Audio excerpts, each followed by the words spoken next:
ये मेरे दिल्ली मेट्रो का था जो मैं ऑफिस के लिए ले जाती थी। अब से नहीं होगा क्योंकि आपको पता है कि ये वीडियो किस बारे में बनने वाला है। रेजिग्नेशन के बारे में, लेंस कार्ट क्यों छोड़ा वगैरह वगैरह।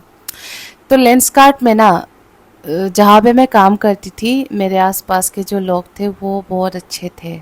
मैं नहीं बोलूँगी कि कोई अच्छा नहीं था। Everybody was very friendly. ठीक है। मगर लेंसकार्ट एक ऐसी जगह है जहाँ पे जॉब सिक्योरिटी बिल्कुल भी नहीं है। अपने एक्सपीरियंस के हिसाब से, 2 महीने के एक्सपीरियंस के हिसाब से। क्योंकि देखो, 2 महीने में आपको पता चल जाता है कि इंसान वो काम कर सकता है या नहीं कर सकता है। अब 2 महीने में पहले महीने उनको पता नहीं चला।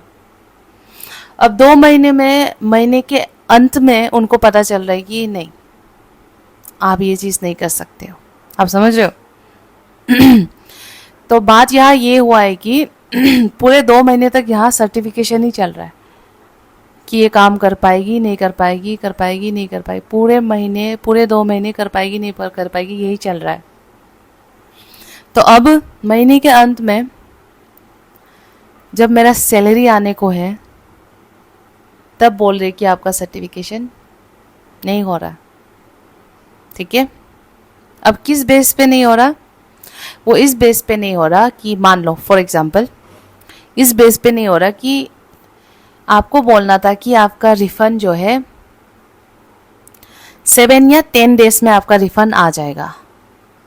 मैंने 7 या 10 डेज में नहीं बोलकर आपका रिफंड 10 दिन में आ जाएगा ये बोला। देखो, बोलना क्या था, 7 या 10 दिन में, 7 या 10 डेज में आपका रिफंड आ जाएगा, बोलना ये था। मगर मैंने बोला 10 डेज में आपका रिफंड आ जाएगा। ठीक है। अब मैंने क्या बोला इसमें? मैंने 7 नहीं बोला, मैंने क्या बोला? सिर्फ 10 बोला। इस बेस पे मेरा सर्टिफिकेशन नहीं हुआ। फॉर एग्जाम्पल मैं बता रही हूँ, लेंस कार्ट के हिसाब से। तो देखो, कोई भी इंसान जब जॉब के लिए जाता है तो एक बहुत सपना लेके जाता है कि इस कंपनी में टिकेंगे, अच्छे से जॉब करेंगे, एंड स्पेशली सैलरी आने के बाद अच्छे कपड़े खरीदूंगी वगैरह वगैरह। मैंने बहुत सारे सपने देखे थे। और जिस तरीके से ये लोग पूरा महीना सर्टिफिकेशन होगा नहीं होगा, तुमको निकालेंगे नहीं निकालेंगे, निकालेंगे नहीं निकालेंगे करके जो सरदर्द दिया है ना, उसके मैं एकदम अगेंस्ट हूँ। वहाँ पे जिस ग्रुप पे मैं काम कर रही थी वो लोग खराब नहीं थे, मगर पता नहीं वहाँ का मैनेजमेंट कैसा था। मतलब आप कॉन्स्टेंटली किसी को, मतलब टॉर्चर कर रहे हो, आप ना एक एम्प्लॉय को टॉर्चर कर रहे हो। 2 महीने के अंदर आपको पता नहीं चल रहा वो इंसान काम कर पाएगा कि नहीं। और आप उन इस इंसान को बोल भी कैसे रहे हो कि मतलब सर्टिफिकेशन नहीं हो पाया, सिर्फ इस बेस पे कि एक शब्द गलत बोला। जबकि मैं जब पहले कंपनी में काम करती थी तब बहुत बारी गलती की है मैंने, बहुत बार, हर चीज़ में गलती की है। अरे 5-6 महीने बाद भी मैंने गलती की है, फिर भी वो लोग, एक फीडबैक सेशन होता था कि आपने इस बात पे गलत बोला है, आपको ये नहीं बोलना चाहिए था, बोल के लेट गो कर देते थे। मगर यहाँ पे एक चीज़ गलत बोली है, इसके वजह से आउट। समझ रहे आप? तो खैर, लाइफ में आना जाना चलता रहता है। वैसे भी आपको पता है कि मेरा एम सरकारी नौकरी पाना ही है। फिर भी मुझे अपने रेंट भरने हैं, घर पे पैसे भेजने हैं, और एक बहन जयपुर में भी है और पढ़ाई के लिए फीस भी भरना है। तो भाई अब हो गई है प्रॉब्लम, क्योंकि वो लोग बोल रहे थे कि तुमने रिज़ाइन डाल दिया है तो सैलरी होल्ड कर देंगे। मतलब लिटरली मैं वीडियो कॉल पे उनसे हाथ जोड़ा कि बिना सैलरी का मेरा नहीं चल पाएगा, सैलरी रिलीज़ कर देना। I mean I didn't like it. आप कितने दिन किसी को ऐसा अटका के रखोगे कि तुम्हारा जॉब कंफर्म है नहीं है, कंफर्म है नहीं है। इसलिए मैंने रिज़ाइन डाल दिया। ठीक है। क्योंकि अब मुझे चाहिए अपना सैलरी, क्योंकि मैं चाहती हूँ कि अभी मैं जिस भी कंपनी में काम करूँ मैं अपना बेस्ट ट्राई करूँ। देखो, अब ऐसा थोड़ी ना है कि एक लेंस कार्ट की कंपनी है, बहुत सारी कंपनी है। अगर आप लाइफ में एक चीज़ के लिए हार मान के बैठ जाओगे तो, वैसे झूठ नहीं बोलूँगी जब ऐसे बोले थे कि तुम्हारा सर्टिफिकेशन नहीं हो पा रहा तो मैं रोई थी, वापस आके भी रोई थी। जब रोया था तब मैंने वीडियो नहीं शूट किया, मगर रोया था। और अंदर एचआर से भी बोला कि प्लीज़ मेरा सैलरी दे देना, क्योंकि वो लोग सैलरी होल्ड के बारे में कुछ बात कर रहे थे। तो सैलरी मेरे लिए बहुत ज़्यादा ज़रूरी है दिल्ली में सर्वाइव करने के लिए। तो टेक इट चिल पिल, कोई बात नहीं। कल से मैंने सारा अपना जो है जॉब के लिए जो है मैंने फिर से अप्लाई करना शुरू कर दिया है। कल नहीं तो परसों दूसरी जॉब मिल जाएंगी और मैं वहाँ भी अपना बेस्ट ट्राई करूँगी। एंड आई होप इस बार जिस भी कंपनी में ज्वाइन करूँगी वो हमेशा ऊपर से ऐसे टॉर्चर ना करे कि जॉब में रखेंगे नहीं रखेंगे, रखेंगे नहीं रखेंगे, ठीक है। लगे लगे लगे लगे लगे लगे। तो दोस्तों जॉब तो आता रहेगा जाता रहेगा, प्राइवेट जॉब का तो यही चक्कर है, तो ज़्यादा टेंशन नहीं लेना है। वैसे थोड़ा बहुत तो टेंशन हूँ दिल में मगर क्या करना है टेंशन लेके, कुछ नहीं होगा। टेंशन तो आता जाता रहता है, मगर आपको आपका मेहनत नहीं वो करना, कम करना। मेहनत हमेशा करता रहना, मेहनत करते रहोगे तभी लाइफ में आगे बढ़ोगे। रुक जाओगे तो भगवान भी फ्री में कुछ नहीं देगा, ठीक है। तो कोई बात नहीं, अभी एक जॉब गई है, दूसरा जॉब ऐसे ही आ जाएगा, क्या दिक्कत है।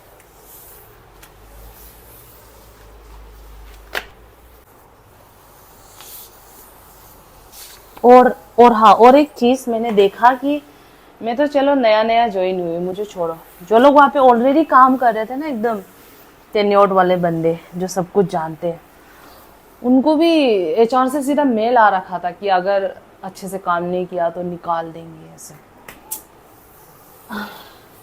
मुझे उनके लिए बहुत बुरा लगा, क्योंकि देखो मुंह से जब आप किसी को बोलते हो कि अच्छे से काम कर लो, अच्छे से काम कर लो, तो दूसरा वाला बंदा भी समझता है कि हाँ अच्छे से काम करना चाहिए।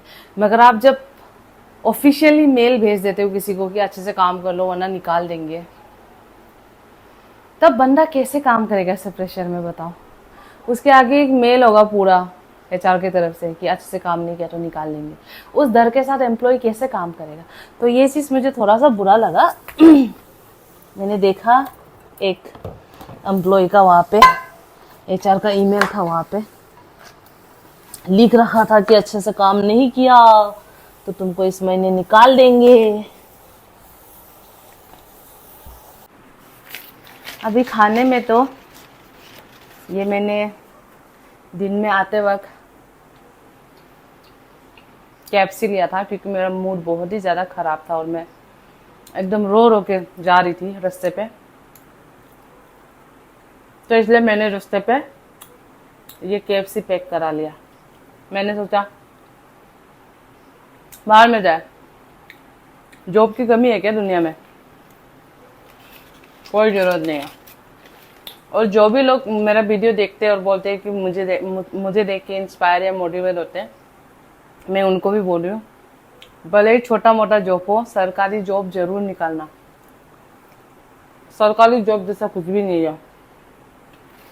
मैं इतना यहाँ मर मर के प्राइवेट जॉब क्यों कर रही हूँ, क्यों अपना फीस भर रही हूँ, ताकि एक बार मेरा बीएड खत्म हो जाए, मुझे डिग्री मिल जाए और बस आराम से सरकारी नौकरी करूँ।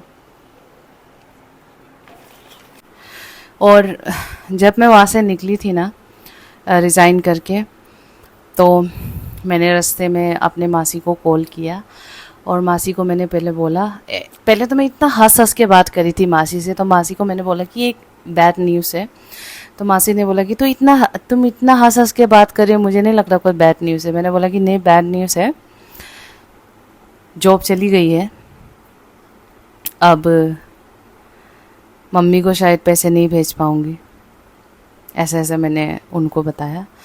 मगर मासी ने बोला कि कोई बात नहीं चलेगा, क्योंकि मेरे पास अभी थोड़े से सेविंग है कि मतलब इस महीने का मैं रेंट तो दे पाऊँगी इस महीने का, मगर फिर इतना पैसे नहीं है कि मैं घर कुछ भेज पाऊँ और आने जाने के लिए कोई पैसे बचे या खाने पीने के लिए पैसे बचे। इसके लिए थोड़ा सा टेंशन है।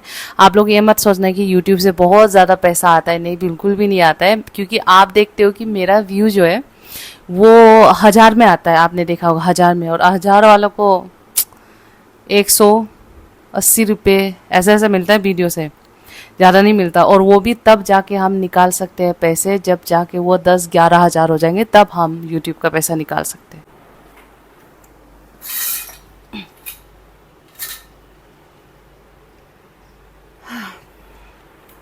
ये खिड़की मैं हमेशा शाम को खुला ही रखती हूँ। क्यों? क्योंकि ये खिड़की खुला रहता है तो इससे ठंडी ठंडी हवा आती है।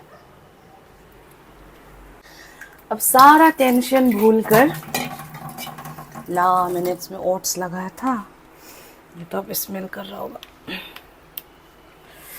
अरे खुल ही नहीं रहा।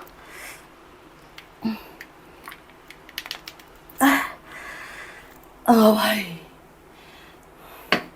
कपड़ा लगा के खोलना पड़ेगा शायद। ओह माय गॉड, कैसे बंद किया मैंने इसको, बाद में खोल लूंगी। तो मैं ये बोल रही थी कि सारा टेंशन भूल कर हम धोते हैं अपना बर्तन। क्योंकि लाइफ में आपका एक चीज़ ख़राब होता है तो ऐसे ज़रूरी थोड़ी कि हर चीज़ ख़राब होता है, राइट। मुझे पता है कल परसों में इंटरव्यू दूंगी और मेरा जॉब फिर से लग जाएगा। बर्तन धोते हैं।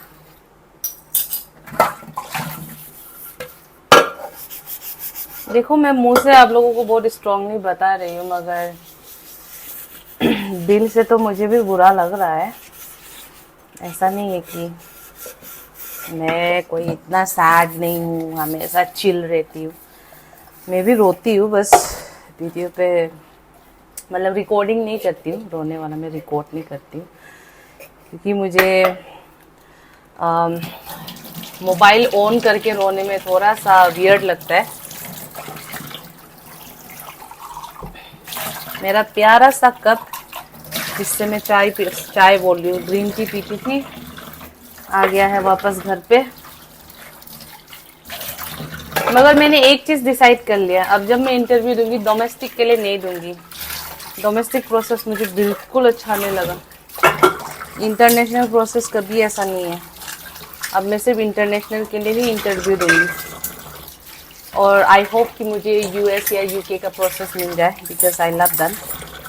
यूएस अमेरिकन कस्टमर बहुत ही ज़्यादा अच्छे होते हैं, स्वीट होते हैं, कभी कभी, नॉट ऑलवेज। तो मैं इंटरनेशनल पे ही जाऊंगी, ऐसा सोच रही हूँ। अच्छा, एक बहन मुझे बोल रही थी कि आपने यहाँ पे सेटाफिल रखा है, फिर साबुन से क्यों धोती हो? ये सेटाफिल एक्चुअली मेरी मासी लाई थी जब वो यहाँ पे घूमने के लिए आई थी। वरना मैं अपना साबुन जो है या तो इस रेक्सोना साबुन से धोती हूँ, सॉरी, चेहरा जो है रेक्सोना साबुन से धोती हूँ, या तो खादी का ये नीम और तुलसी वाला साबुन जो है मैं छोटे छोटे पीस काट के, क्योंकि साबुन ऐसे बाहर रखने पे ना बार बार पानी से वो हो जाता है, साबुन खराब हो जाता है, इसलिए मैं इस साबुन को छोटे छोटे पीस काट के चेहरे पे लगाने के लिए इसको यहाँ पे रखती हूँ। अब आप बोलेंगे कि अगर आपका सब्जी खराब होता तो आप फ्रिज क्यों नहीं रखते हो, अगर साबुन खराब होता तो डब्बे क्यों नहीं रखते हो? मैं ना दिल्ली में कम से कम सामान खरीदना चाहती हूँ, कम से कम।